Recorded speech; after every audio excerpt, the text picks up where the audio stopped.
நம்ம வீட்டுக்கு பின்னாடி முருங்கை மரம் இருக்குங்க. அதுல நம்ம முருங்கைக்காய் சாம்பார் இன்னைக்கு செய்யலான்னு தான் நம்ம பெரிய முருங்கைக்காய் ஒன்று இருந்தது, அதை பறிக்கலான்னு தான் வந்தோம்.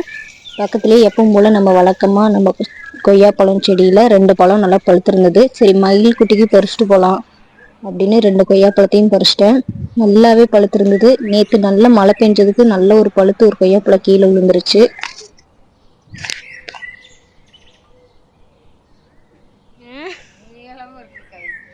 இது எதை முருங்கை பாட்டி? கொடி முருங்கை. கொடி முருங்கை தான்.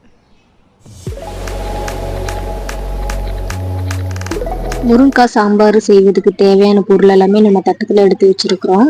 வாங்க எப்படி செய்யறதுன்னு பார்க்கலாம். தேவையான அளவு எண்ணெய் சேர்த்திக்கலாம். நல்ல எண்ணெய் காஞ்சதுக்கப்புறம் கொஞ்சம் கடுகு நல்லா பொரியட்டும் சேர்த்திக்கலாம். கடுகு நல்லா பொரிஞ்சதுக்கப்புறம் ஜீரகம் நல்லா கொஞ்சம் போட்டு நல்லா பொரிய விடுங்க. ஜீரகம் நல்லா பொரிஞ்சதுக்கப்புறம் சின்ன வெங்காயம் நம்ம 2 கைப்பிடி அளவு சேர்த்துக்கலாம். பெரிய வெங்காயம் இருந்தால் ரவுண்டாக கட் பண்ணிக்கலாம். சின்ன வெங்காயமே குட்டி குட்டியாக இருந்தால் முழுசாக போடுங்க, நல்லாயிருக்கும். பூண்டு நல்லா ஒரு 2 கட்டை பூண்டு நல்லா தொளிச்சு சேர்த்திக்கலாம். கல்யாண வீட்டு சமையலெல்லாம் இப்படி தாங்க இருக்கும் சாம்பார் எல்லாமே. இதில் நம்மளோட காய்கறி என்னென்ன தேவையோ அது எல்லாமே நம்ம சேர்த்திக்கலாம். ஆனால் நான் முருங்கைக்காய் மட்டும்தான் சேர்த்திருக்கிறேன். நம்ம செடியிலேயே ஃப்ரெஷ்ஷாக பிடிங்கி அப்போவே நம்ம சாம்பார் வச்சுருக்குறோம். முருங்கைக்காய் பார்த்தீங்களா எவ்வளோ பெருசாக இருக்குதுன்னு பார்த்தீங்களா. நாட்டு முருங்கையாக இருந்தால் அதில் 4 முருங்கை வேணும். 4 சைஸ் முருங்கை ஒரே இதில் இருக்குது. கருவேப்பிலை கொஞ்சம் சேர்த்து நல்லா வதக்கி விடலாம். காஞ்ச மிளகாய் 4-5 சேர்த்துக்கலாம். இதெல்லாம் போட்டு நல்லா சேர்த்து நல்லா வதக்கி விடுங்க. அந்த எண்ணெயில் நல்லா வதங்கணும். தக்காளி சேர்த்திக்கலாம். தக்காளி 2 பழம் எடுத்திருக்கேன். இது எங்கள் செடி பழம். தக்காளி போட்டு நல்லா வதக்கி விடலாம்.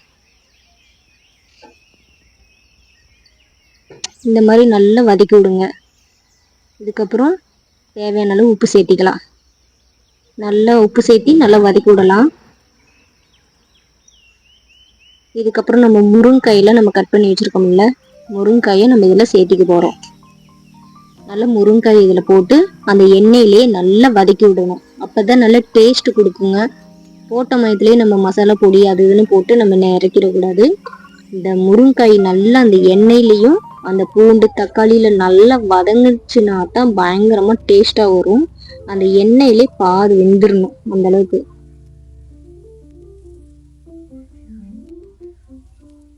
வருங்க ஓரளவுக்கு வெந்துருச்சு.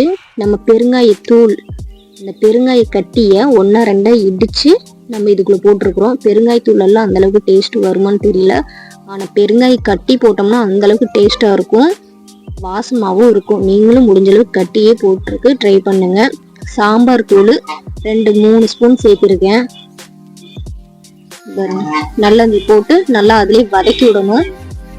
அந்த எண்ணெயிலேயே அந்த முருங்கைக்காய் கூட சேர்த்து இந்த பொடி போட்டு நல்லா வதக்கி விடுங்க.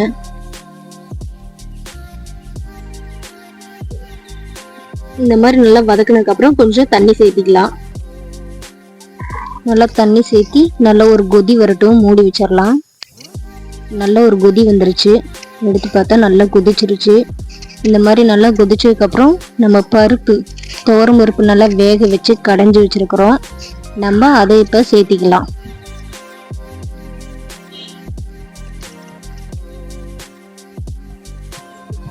இந்த பருப்பு நல்லா போட்டதுக்கப்புறம் நல்லா கொதிக்கட்டும். முக்கால்வாசி சாம்பார் ரெடி ஆயிருச்சுங்க. நல்லா அந்த பருப்பு இந்த தண்ணியோட அந்த முருங்காயோட நல்ல ஒரு கொதி வரணும். உப்பு எது பத்தலைன்னா இடையில பார்த்து சேர்த்திக்கலாம். இதுக்கப்புறம் நம்ம புளி கரைச்சி வச்சிருக்கிறோம். நல்ல ஒரு கொதி வந்ததுக்கப்புறம் நம்ம புளியை ஊற்றுறோம். 3/4 வேக்காடு வந்துருச்சு முருங்காய். இப்போ நம்ம நல்லா புளி தண்ணி கொஞ்சம் ஊற்றிட்டு நல்ல ஒரு கொதி விடணும். மூடி வச்சிடலாம். இதுக்கப்புறம் பாருங்க ஒரு கொதி வந்துருச்சு. அவ்வளோதான், சுவையான ஒரு சாம்பார் ரெடி. இது கூட நமக்கு என்ன காய்கறி தேவையோ அதை நம்ம சேர்த்திக்கலாம். நான் முருங்காய் மட்டும்தான் சேர்த்திருக்கேன். கூட ஒரு 2 கொத்து கருவேப்பிலை சேர்த்திக்கலாம். ஃப்ரெஷ்ஷான கருவேப்பிலை சேர்த்துங்க, ரொம்பவே நல்லா இருக்கும், வாசமா நல்லா இருக்கும். கண்டிப்பா நீங்களும் இதே மாதிரி ட்ரை பண்ணி பாருங்க. இங்க பாருங்களேன், முருங்கைக்காய் எப்படி வெந்திருக்குன்னு பாத்தீங்களா? முருங்கைக்காய் நல்லா வெந்து இந்த மாதிரி உடஞ்சு வந்திருக்குது. நீங்களும் கண்டிப்பா இந்த மாதிரி உங்க வீட்டுல சாம்பார் வைக்கிறது எப்படின்னு பார்த்து நல்லா ட்ரை பண்ணி பாருங்க. பிடிச்சிருந்துச்சுன்னா சப்ஸ்கிரைபர் பண்ணுங்க, ஷேர் பண்ணுங்க, லைக் பண்ணுங்க. நன்றி, வணக்கம்.